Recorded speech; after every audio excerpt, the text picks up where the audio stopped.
Dear friends, मैं doctor पवन वासनीवाल आपका स्वागत करता हूं, वेलकम करता हूं। फ्रेंड्स, आज अपन मल्टीपल चॉइस क्वेश्चंस डिस्कस करने वाले हैं। वो फार्मासिस्ट एग्जाम के पॉइंट ऑफ व्यू से भी इंपॉर्टेंट है, डिफरेंट कॉम्पिटिटिव एग्जाम्स या university exam point of view से भी इंपॉर्टेंट है, जहां ऑब्जेक्टिव टाइप के क्वेश्चंस या मल्टीपल चॉइस क्वेश्चंस पूछे जाते हैं। उन सभी जगह पे इंपॉर्टेंट होंगे, जैसा कि जीपीएट और डीसीओ एग्जाम से रिलेटेड भी है।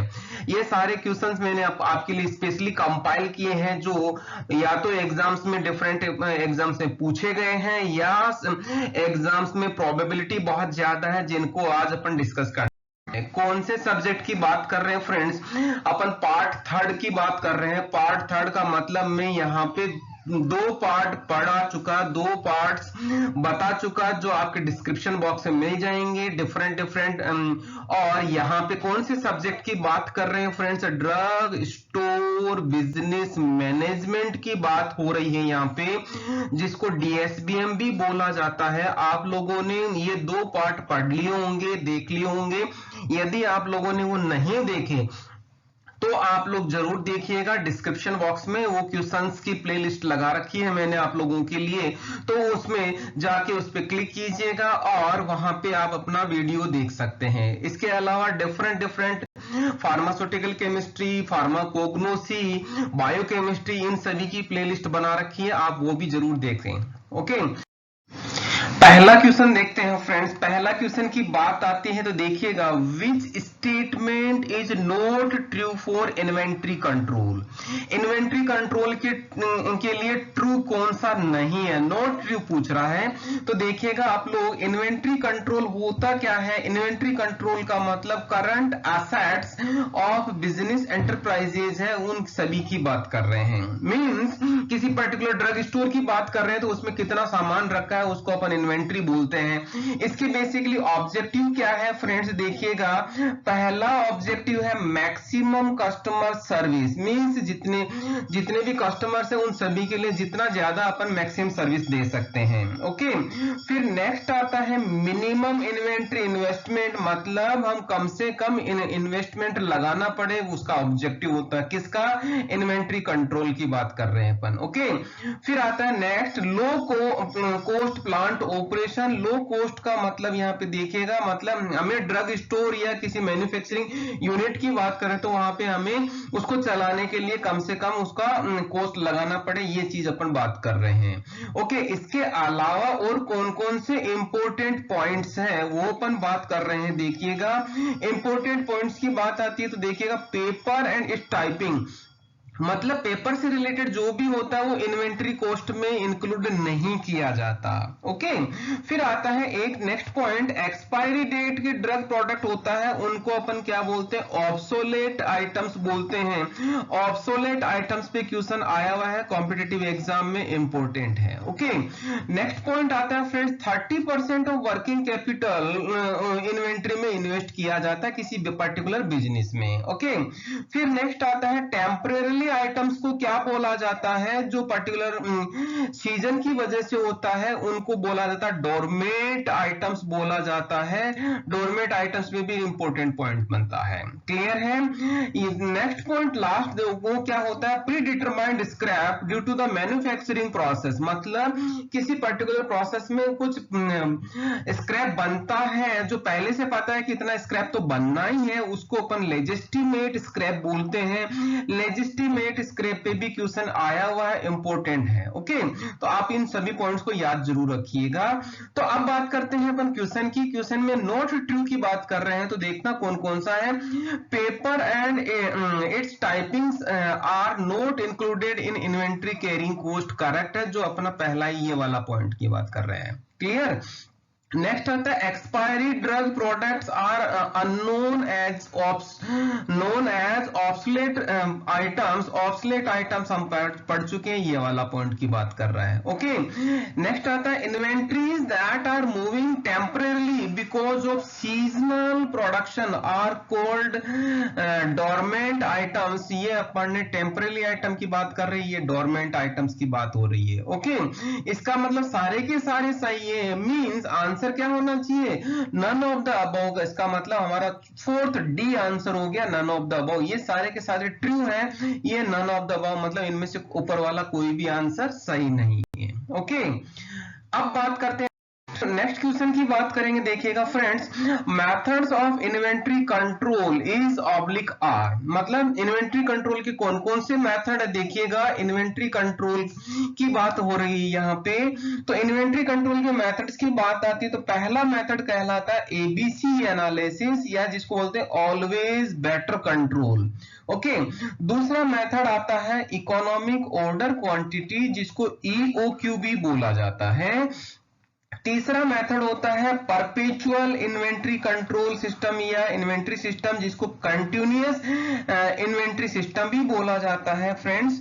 Next, review of slow and non moving items, ये वाला मेथड भी होता है। नेक्स्ट पॉइंट है that is input output ratio analysis, जिसको आईओ रेशियो एनालिसिस भी बोलते हैं। नेक्स्ट है setting of various budgeting level, वहां पे डिफरेंट बजटिंग लेवल सेट किए जाते हैं। Next, use of material budgeting, मतलब डिफरेंट मटेरियल्स यूज किए जाते हैं। फिर आते हैं next, establishing an effective purchase procedure, different purchase procedure establish किए जाते हैं। एंड लास्ट है वैध एनालिसिस। ये सारे के सारे मेथड से इन्वेंट्री कंट्रोल के, ये सारे के सारे मेथड से, कीप इन माइंड इन सभी पे क्वेश्चन आया हुआ है, इसलिए मैंने आपको सारे मेथड्स के नाम बता दिए हैं।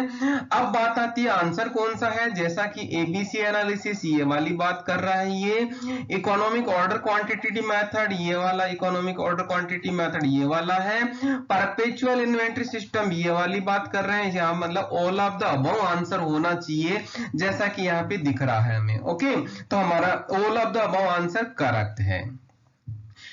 क्वेश्चन की बात करें friends, in ABC analysis B items are, B ABC analysis की बात करेंगे तो जैसा कि अभी अपन ने बताया था ऑलवेज बेटर कंट्रोल सिस्टम कहलाता है। ऑलवेज बेटर कंट्रोल सिस्टम में ए फॉर ए, यहाँ पे ए आइटम्स होते हैं। ए आइटम्स बेसिकली कौन से होते हैं, वो कॉस्टली आइटम्स होते हैं।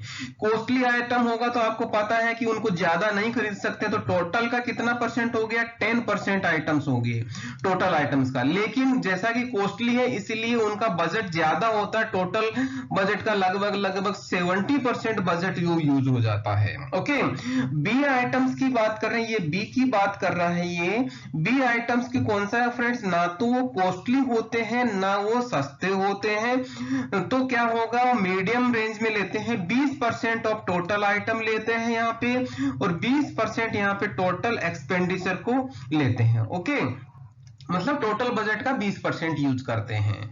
तो ये हो गया बी आइटम। और सी आइटम की बात करें फ्रेंड्स, तो सी आइटम ये वाले हैं। सी आइटम जस्ट ए का अपोजिट है, चीपर है, मतलब सस्ता है कंपैरेटिवली। 70% ऑफ टोटल आइटम रखते हैं यहाँ पे, और लगभग 10% यहाँ पे टोटल एक्सपेंडिचर का यूज करते हैं, मतलब जस्ट अपोजिट है। ये सस्ते हैं तो ज्यादा सामान खरीदते हैं और कम पैसे में ही आ जाता है।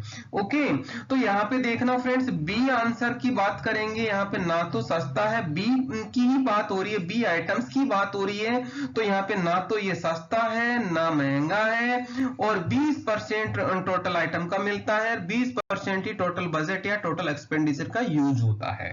ओके, इस तरह से हमारा आंसर हो गया B. Clear? To the next question friends, VED analysis is, VED analysis क्या होता है देखिएगा, based on utility of material, मतलब उनकी जरूरत कितनी है, कितनी इनकी जरूरत है, इस पे बेस्ड होता है ये इन्वेंट्री एनालिसिस, कितनी जरूरत है। ओके, जरूरत किस बेसिस पे देखिएगा फ्रेंड्स, V4, यहाँ पे V4 वाइटल एलिमेंट, मतलब वाइटल का मतलब उसके बिना नहीं जिया जा सकता, जीवित रहने वाली कंडीशन की बात कर रहा है ये। फिर आता है E4 एसेंशियल एलिमेंट की बात हो रही है, मतलब इनको लेना जरूरी है। और D4 क्या होता है फ्रेंड्स, D4 होता है डिजायरेबल आइटम्स की बात कर रहा है, मतलब इनको आप ले भी सकते हैं और नहीं भी ले सकते, इच्छा पे डिपेंड कर रहे हैं। ओके, ये तो हो गया वैध। अब अपन बात करते हैं इसके आंसर की। Based on utility of material, ये अपन ने इसका पहला ही पॉइंट बात कर चुके, ये वाली बात कर रहा है ये। Method of inventory control, but obvious है मेथड ऑफ इन्वेंट्री कंट्रोल है ही है, वैध एनालिसिस जैसा कि अपन पढ़ चुके। फिर थर्ड पॉइंट आता है based on vital, essential and desirable item, ये चीज आ गई, इसकी बात कर रहा है ये। इसका मतलब क्या हुआ, हमारा आंसर क्या होना चाहिए, आंसर हो गया all of the above. Clear है, ये सारे पॉइंट्स क्लियर हो गए होंगे आप लोगों को। नेक्स्ट क्वेश्चन की बात करेंगे friends, the objective of sales promotion is to, मतलब सेल्स प्रमोशन, सेल को प्रमोट करने के लिए, प्रमोट करने के लिए बात हो रही है यहाँ पे, तो वो प्रमोट क्यों करते हैं, ऑब्जेक्टिव क्या है देखिएगा। तो ऑब्जेक्टिव की बात करते हैं तो देखना, पहली बात आती है कि नया प्रोडक्ट इंट्रोड्यूस करते हैं तो हमें सेल्स प्रमोशन करना पड़ता है। दूसरा आता है नए कस्टमर्स को अट्रैक्ट करना होता है, तब हमें सेल्स प्रमोशन करना होता है। तीसरा आता है जो ओल्ड कस्टमर है उनको मेंटेन करना हो तो भी हमें सेल्स प्रमोशन करना है। और हमारे ब्रांड की इंप्रूव करना हो तो वो ब्रांडिंग के लिए भी सेल्स प्रमोशन करना होता है। बट ओबियसली एजुकेशन या इंफॉर्मेशन तो होता ही होता है, वो उसके बारे में भी होता है। ओके, तो यहाँ पे देखिएगा इंट्रोड्यूस न्यू प्रोडक्ट करेक्ट है, अट्रैक्ट न्यू कस्टमर करेक्ट है, मेंटेन ओल्ड कस्टमर करेक्ट, इसका मतलब आंसर क्या हो गया हमारा, all of the above. Okay, question पे जाने से पहले मैं आपको यहां बोलूंगा, यदि क्वेश्चन से अप टू द मार्क है तो आपका एक लाइक जरूर बनता है और बेल आइकन को इनेबल करना। मैं क्यों बोल रहा हूं, क्योंकि आपने चैनल को सब्सक्राइब तो कर लिया लेकिन बेल आइकन इनेबल नहीं होने की वजह से आप लोगों को टाइमली अलर्ट नहीं मिलता, इसलिए आपका वीडियो मिस हो जाता है। तो आप लोग बेल आइकन को इनेबल जरूर कीजिएगा चैनल को सब्सक्राइब करते हुए। Okay, come to the next question friends, the techniques for sales promotion is, मतलब सेल्स प्रमोट हम कैसे कर सकते हैं, कौन सा मेथड या कौन सी टेक्निक की बात हो रही है फ्रेंड्स। तो हम टेक्निक की बात करते हैं तो फ्री सैंपल्स हो सकते हैं, drug products are given as a free sample to physician, जैसे मेडिकल रिप्रेजेंटेटिव जनरली फिजिशियन को फ्री सैंपल देते हैं। ओके, फ्री कूपन भी पास किए जाते हैं जो एज ए सेल्स प्रमोशन के लिए होते हैं। ट्रेडिंग स्टैम्प्स होती है जो जनरली रिटेलर के द्वारा इश्यू की जाती है। और नेक्स्ट आता है प्रीमियम और बोनस ऑफर, का मतलब होता है जैसा कि रियूजेबल कंटेनर वगैरह दिया जाता है विद प्रीमियम पैक। ओके, ये तो हो गया नेक्स्ट। और फेयर एंड एग्जीबिशन लगाई जाती है सेल्स को प्रमोट करने के लिए। तो ये तो हो गया टेक्निक्स की बात हो गई फ्रेंड्स। तो अपन बात आंसर की करते हैं, फ्री सैंपल करेक्ट है, फ्री कूपन आ गया, ट्रेडिंग स्टैम्प्स आ गए, इसका मतलब आंसर क्या हो गया हमारा, आंसर होना चाहिए यहाँ पे डी आंसर। ओके, और यहाँ पे हमारे पास प्राइज कंटेस्ट भी किया जाता है, तो हमारे पास आंसर क्या होना चाहिए, ये डी, इस तरह से आंसर हमारा कंप्लीट हुआ। नेक्स्ट की बात करें friends, order of colours of for attention value is, मतलब जब भी हम बात करते हैं किसकी, सेल्स प्रमोशन की, तो विज्ञापन या एडवर्टाइजमेंट किया जाता है। एडवर्टाइजमेंट के टाइम पे ध्यान देना, कलर डिफरेंट डिफरेंट यूज किए जाते हैं। तो सबसे ज्यादा कलर अटेंशन कौन सा होता है, वो डिपेंड करता है फ्रेंड्स, कलर अटेंशन किस पे डिपेंड करता है, कलर कौन सा होगा वो उसकी वेवलेंथ या लैम्डा पे डिपेंड करता है। जो रेड कलर का होता है वो 700 के आसपास की वेवलेंथ होती है, that is in nanometer. Okay, उसके बाद में जैसे बात करते हैं, ऑरेंज आता है, येलो आता है, ग्रीन आता है, ब्लू आता है, इंडिगो आता है एंड वायलेट आता है। जैसे जैसे हम इधर जा रहे हैं इनकी वेवलेंथ डिक्रीज होती जा रही है। ओके, तो आप लोगों को ये ध्यान रखना, यदि वो वेवलेंथ पे एग्जाम में क्वेश्चन पूछा जाता है तो अपन इन चीज को भी याद रखना है। ओके, अब बात आती है अटेंशन की, तो सबसे ज्यादा आपको पता है जहां पे सबसे ज्यादा अलर्ट करना होता है, रेड कलर दिया जाता है, मींस रेड कलर अटेंशन, उसके बाद में orange, then yellow, then green, then blue, इन सभी की बात हो रही है। ओके, ये इनका ऑर्डर हो गया, मींस सबसे ज्यादा रेड कलर हो गया और उसके बाद में ब्लू कलर हो, लास्ट में ब्लू कलर हो गया, मतलब आंसर हमारा कौन सा हो गया, ये हमारा इससे मैच कर रहा है, कौन सा, आंसर सी। ओके, अब बात नेक्स्ट क्वेश्चन की friends, full form of IDBI. IDBI क्या है देखिएगा, ये बेसिकली रिलेटेड है फाइनेंशियल इंस्टीट्यूट्स से। फाइनेंशियल इंस्टीट्यूट्स का मतलब जो हम बिजनेस में जो यहाँ पे फिनेंस करता है उनकी बात कर रहे हैं फ्रेंड्स। तो सबसे पहले हमारे पास आता है यूटीआई, जिसको हम बोलते हैं यूनिट ट्रस्ट ऑफ इंडिया, इसका फुल फॉर्म ये है। ओके, अब बात करते हैं नेक्स्ट की, दैट इज आईसीआईसीआई बैंक होता है, आपको ये पता होगा। आईसीआईसीआई का फुल फॉर्म कई स्टूडेंट्स को शायद नहीं पता होगा, इसका नाम है industrial credit and investment corporation of India, इसको ये आईसीआईसीआई। ओके, फिर नेक्स्ट की बात करते हैं तो फ्रेंड देखिएगा आप लोग यहाँ पे एसएफसी की बात हो रही है, यहाँ पे SFC that is state financial corporation. Okay, next की बात करेंगे फ्रेंड्स, दैट इज आईआरबीआई की बात हो रही है। आईआरबीआई का मतलब क्या है, यहाँ पे I for industrial reconstruction bank of India. Okay, ये हो गया आईआरबीआई। नेक्स्ट आता है एनएसआईसी। एनएसआईसी का मतलब नेशनल स्मॉल इंडस्ट्रियल कॉरपोरेशन, इसको कहते हैं। ओके, फिर आता है नेक्स्ट फाइनेंशियल इंस्टीट्यूट कौन सा है, एसआईडीसी।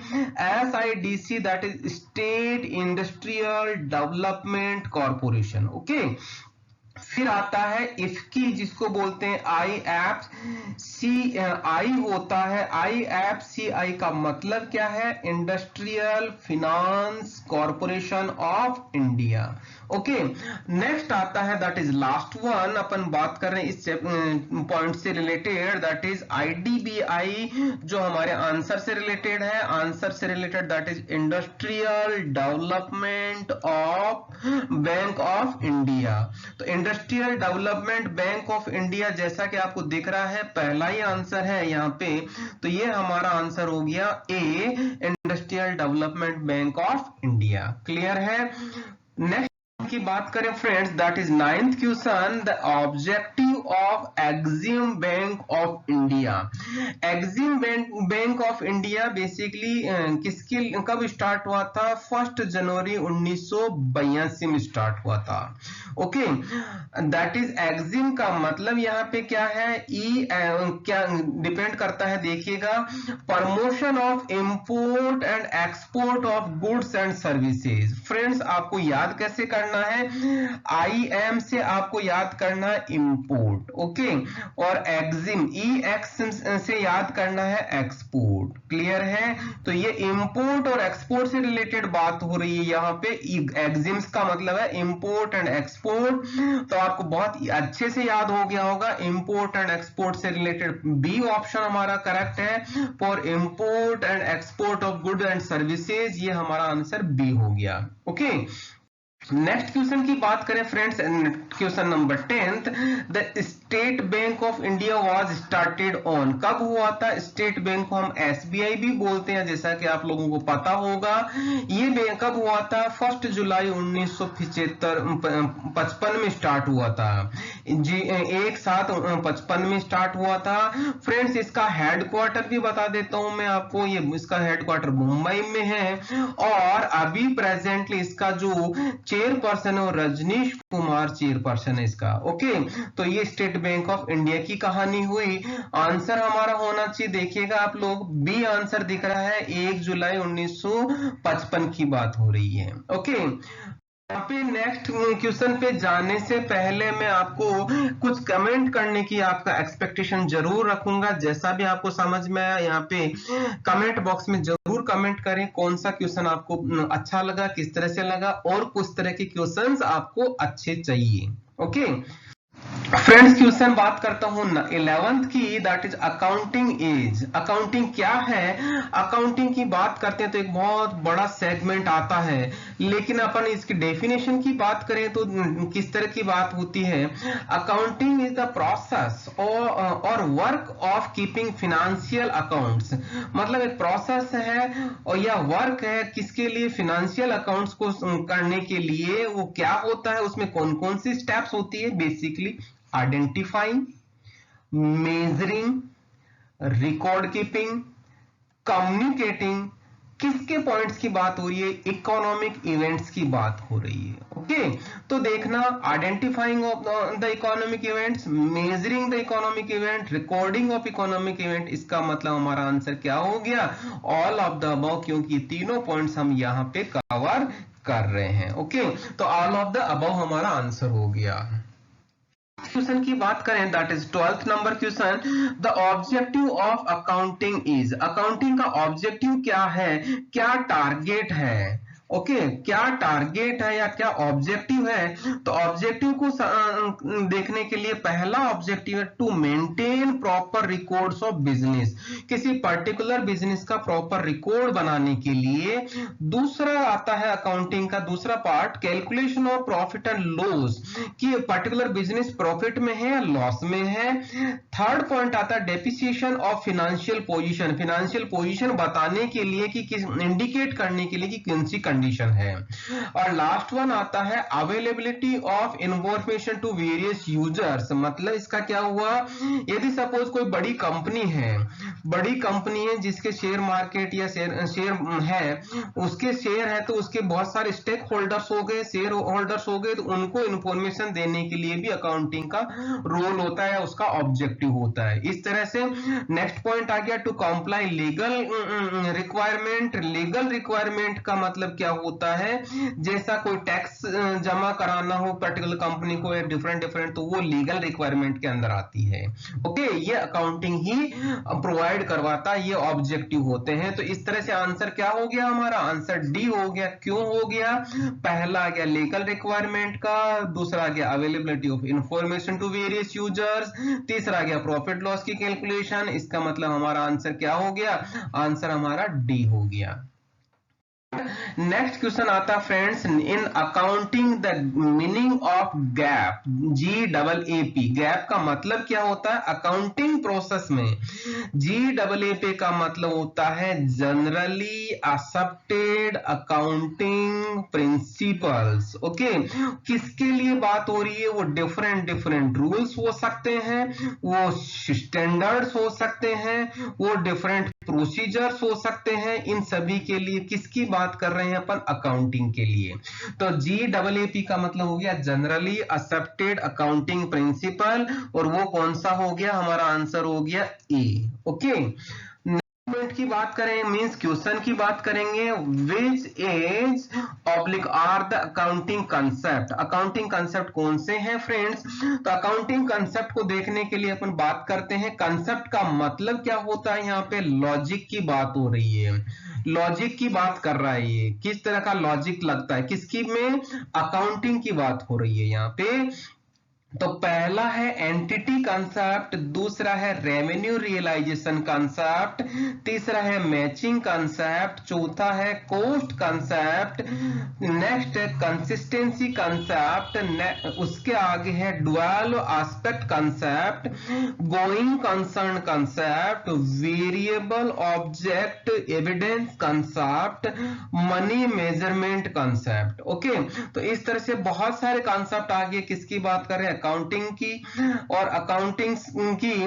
और इस तरह से हमारा आंसर क्या हो गया? ऑल ऑफ द अबव हो गया। क्यों? क्योंकि ये एंटिटी कंसेप्ट आ गया, यहाँ पे ये वाला एंटिटी कंसेप्ट आ गया, मैचिंग कंसेप्ट भी आ गया, ये मैचिंग कंसेप्ट आ गया, कंसिस्टेंसी कंसेप्ट भी आ गया, ये वाला हमारा कंसिस्टेंसी कंसेप्ट हो गया। इसका मतलब हमारा answer all of the above. Okay, फिर बात करते हैं friends next, which is not asset, assets होते क्या हैं देखना। Basically it is the part of dual aspect concept of accounting, जैसा कि अभी थोड़ी देर पहले हमने डिस्कस किया था। क्या क्या होता है डुअल में? एक तो लियाबिलिटीज होता है, दूसरा होता है एसेट्स। ओके, लियाबिलिटीज क्या होती है? जो हमें देनदारियां होती है, जो बिजनेस को नीचे लेके जाती है। एसेट्स क्या होते हैं? जो हमारे पास अवेलेबल चीज होती है, जो बिजनेस को ऊपर साइड ले जाता है। ओके, लियाबिलिटीज बेसिकली लोन हो गया, बैंक ओवरड्राफ्ट हो गया, क्रेडिटर्स हो गए, पेबेबल बिल्स हो गए, या इनकम इन एडवांस हो गई, या आउटस्टैंडिंग एक्सपेंसेस हो गए। ओके, फिर आता है एसेट्स की बात होती है। एसेट्स में दैट लैंड का मतलब जमीन हो गई, यहाँ पे बिल्डिंग हो गई, या डिफरेंट डिफरेंट मशीन्स हो गई जो यूज होते हैं, फर्नीचर हो गया एसेट में आता है, स्टॉक अवेलेबल है वो हो गया, बैंक में जो कैश अवेलेबल है वो हो गया, या बिल्स टू रिसीव्ड मतलब बिल का रिसीविंग में है वो हो गया। तो यहाँ पे आंसर देखिएगा, असेट कौन सा नहीं है, नॉट असेट की बात हो रही है यहाँ पे। मशीन की आ गया, मशीन आ गया, यहाँ पे ये मशीन आ गया असेट में। ओके, फिर आता है bills to received, bills to received ये वाला बी पॉइंट हो गया हमारा, असेट में दिख रहा है। और income in advance, income in advance हमारे लियाबिलिटीज में आता है फ्रेंड्स, ये हमारे लियाबिलिटीज में हो गया। और लैंड हो कहां है, लैंड असेट में हो गया। इसका मतलब सी आंसर होना चाहिए क्योंकि ये हमारी लियाबिलिटीज के अंदर आता है, ये हमारा आंसर हो गया सी। ओके, नेक्स्ट क्वेश्चन की बात करें friends, which is note liability, जैसा कि अभी अभी हमने देखा था, ये दोनों चीज आई थी जिसमें लियाबिलिटीज और एसेट्स की बात आई थी। यहाँ पे इन दोनों को हमें मैच करना है। देखिएगा आप लोग कैसे, ओवरड्राफ्ट कहाँ आ रहा है हमारा, ओवरड्राफ्ट आ रहा है हमारा ये वाला बैंक ओवरड्राफ्ट आ गया। फिर आता है आउटस्टैंडिंग एक्सपेंसेस, ये हमारा आउटस्टैंडिंग एक्सपेंसेस हो गया। फिर आता है इनकम इन एडवांस, ये third C income in advance हो गया। और लास्ट हो गया लैंड, ये हो गया लैंड। ओके, इसका मतलब लियाबिलिटीज ये तीनों पार्ट हो गए हमारे लियाबिलिटीज, और ये असेट हो गया, मतलब नोट लियाबिलिटीज का मतलब आंसर हमारा डी हो गया। ओके, इस आंसर डी हुआ। नेक्स्ट क्वेश्चन आता है friends, question number 17, as per which concept all business transaction should be counted as money, कौन से कंसेप्ट के अकॉर्डिंग सारे ट्रांजेक्शन मनी में काउंट होने चाहिए। जा देखिएगा, कंसिस्टेंसी कंसेप्ट क्या कहलाता है, कंसिस्टेंसी कंसेप्ट ये बोलता है कि all business transactions should be counted as money, मतलब हमारा आंसर होना चाहिए ए। ओके, लेकिन हम यहाँ पे आगे बढ़ने से पहले बाकी तीनों कंसेप्ट क्या है इनके बारे में भी देखना चाहेंगे। कॉस्ट कंसेप्ट क्या कहलाता है, कॉस्ट कंसेप्ट ये बोलता है कि all transaction should be recorded at financial cost of achievement. Okay, next going concern concept क्या होता है friends, business venture will not be sold in near future, मतलब नियर फ्यूचर में बिजनेस वेंचर को बेचा नहीं जाएगा। ओके, एंटिटी कंसेप्ट क्या होता है, business unit as a unit और एंटिटी, मतलब एक यूनिट के तौर पे बिजनेस को देखा जाता है। तो मतलब ये तीनों कंसेप्ट भी आपको समझ में आ गए होंगे। यहाँ पे हमारा जैसा कि अपन डिस्कस कर चुके कि हमारा आंसर हो गया ए। क्यों, क्योंकि यही बोल रहा है कि all business transactions should be counted as money. Clear. की बात करें friends, that is 18 number question, as per which concept of accounting revenue is acknowledged at the time of sale, revenue कब होना चाहिए या कब पता होना चाहिए, टाइम ऑफ सेल के होना चाहिए, ये कौन से अकाउंटिंग कंसेप्ट के हिसाब से होता है। तो हम देखते हैं फ्रेंड्स, देखना पहला पॉइंट रेवेन्यू रियलाइजेशन कंसेप्ट बोलता है, क्या बोलता है, revenue is acknowledged at time of sale, मतलब यही आंसर हो गया हमारा पहला ही, यही बोल रहा है ये। इसका मतलब हमारा आंसर क्या होना चाहिए, ए आंसर होना चाहिए। लेकिन अपन बाकी तीनों कंसेप्ट और क्या क्या होते हैं इनके बारे में भी जानना चाहेंगे। तो मैचिंग कंसेप्ट क्या बोलता है फ्रेंड्स, मैचिंग कंसेप्ट ये बोलता है कि identification of expenses in same time as associated revenues, ये होता है मैचिंग कंसेप्ट। कॉस्ट कंसेप्ट क्या कहलाता है, all transaction should be recorded at financial cost of achievement. Okay, third that is money measurement concept क्या कहलाता है? Items which can not be recognised as money are not entered in account books. Okay, मतलब उनको जब तक हम money discuss नहीं कर सकते या रिकॉग्नाइज नहीं कर सकते जब तक वो अकाउंट बुक्स में एंटर नहीं हो जाते। ओके, तो इस तरह से फ्रेंड्स यहाँ पे तीनों आपको कंसेप्ट समझ में आ गया होगा। जैसा कि हम डिस्कस कर चुके, आंसर हमारा ए हो चुका, क्योंकि पहला ही बता चुका कि revenue is acknowledge at the time of sale. Okay, now next question की बात करें फ्रेंड्स, नेक्स्ट क्वेश्चन है 19th number question, which accounting convention is considered as play safe. Okay, accounting convention, different accounting conventions होते हैं, वो क्या होते हैं, उनका मतलब क्या होता है इनका? इंडिकेट एस्टैब्लिश्ड ट्रेडिशनल प्रैक्टिस आज guidance for preparation of account statement. मतलब बहुत जमाने से, टाइम से जो प्रैक्टिस हो रही है वो गाइडेंस के तौर पे यूज किया जाता है। कब किया जाता है? अकाउंट स्टेटमेंट बनाने के लिए। उनको हम बोलते हैं अकाउंटिंग कन्वेंशन।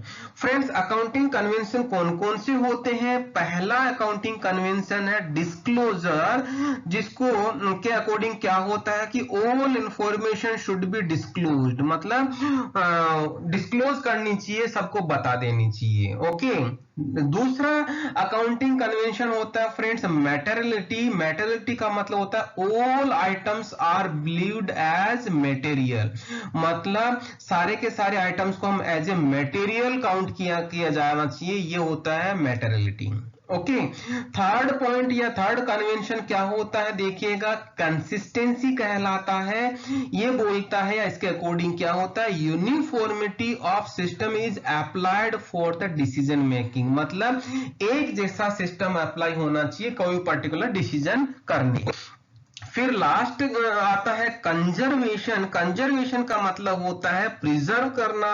प्रिजर्व का मतलब क्या है यहाँ पे? Preservation of specific guidelines for making decision, कि किसी पर्टिकुलर डिसीजन को करने के लिए स्पेसिफिक गाइडलाइंस बनाई जाती है, उस कन्वेंशन को प्ले सेफ बोला जाता है, सेफ प्ले बोला जाता है। मींस यहाँ पे हमारा आंसर क्या हो गया? That is answer B, that is conservation. इन सभी पॉइंट्स क्वेश्चन इंपॉर्टेंट बनते हैं फ्रेंड्स, ध्यान रखिएगा, बहुत इंपॉर्टेंट मैंने आपको बता दी। फ्रेंड्स, क्वेश्चन नंबर 20 की बात कर रहे हैं यहाँ पे, the science of record keeping of business transactions in systematic and correct form is known as. क्या होता है देखिएगा, इसको देखने के लिए हम इन सभी पॉइंट्स को क्लियरिफाई कर लेते हैं, हमारा आंसर मिल जाएगा। पहला है अकाउंटिंग। अकाउंटिंग का मतलब क्या होता है friends? Process of keeping financial accounts, that is identifying, measuring, recording and communicating economic events. ये जैसा कि हम पिछले क्वेश्चंस में पढ़ चुके, इंपॉर्टेंट है, दोबारा रिपीट आ रहा है। ओके, बुक कीपिंग क्या होता है फ्रेंड्स? बुक कीपिंग का मतलब होता है science of record keeping of business transactions in systematic and correct form. ये होता है एक पर्टिकुलर साइंस है जिसको बिजनेस के रिकॉर्ड को रखना होता है, जिसको एक पर्टिकुलर सिस्टम के तरीके से रखा जाता है। ओके, नेक्स्ट बैलेंस शीट क्या होता है फ्रेंड्स? बैलेंस शीट का मतलब होता है report of accounts for purpose of ascertaining accurate financial situation. मतलब बैलेंस शीट ये बताता है कि पर्टिकुलर बिजनेस प्रॉफिट में है या लॉस में है, उसको अपन वो जो रिपोर्ट होती है उस रिपोर्ट को हम बैलेंस शीट बोलते हैं। ओके, फिर आता है next friends financial statement, that is formal record of financial activity which indicates position of business person और अदर एंटिटी, उन सभी को अपन फाइनेंशियल स्टेटमेंट बोलते हैं। ओके, तो यहां पे देखने वाली बात यह है, हमारा आंसर क्या होना चाहिए कि साइंस ऑफ रिकॉर्ड कीपिंग। तो साइंस ऑफ रिकॉर्ड कीपिंग तो हमारा दूसरा ही बात आ रही है, दैट इज बुक कीपिंग बोलते हैं अपन इसको। क्वेश्चन आया हुआ है, बहुत ज्यादा इंपॉर्टेंट है, आप लोग लोग इसको जरूर याद कीजिएगा, बुक कीपिंग क्या होता है। ओके, तो इस तरह से हमारा आंसर कंप्लीट होता है बी। यहां पे मैं आपको फिर कहूंगा, लाइक बनता है, कमेंट बनता है, शेयर बनता है, सब्सक्राइब बनता है।